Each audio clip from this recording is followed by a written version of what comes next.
Keberadaan kawanan sapi di jalan raya dan protokol di Aceh Jaya, Aceh membuat warga dan pengguna jalan resah.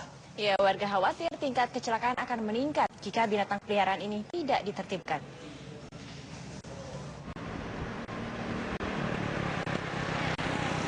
Jika di kota lain banyak kendaraan yang memadati jalan protokol dan lintas provinsi, namun berbeda dengan jalan raya di Aceh Jaya. Di jalan protokol kabupaten ini, seperti di jalan lintas provinsi Melabuh Banda Aceh, tepatnya di Lamno, Setiabakti, Pangan, dan Tenom, banyak sapi berkeliaran di jalan raya. Kondisi ini membuat para pengendara resah.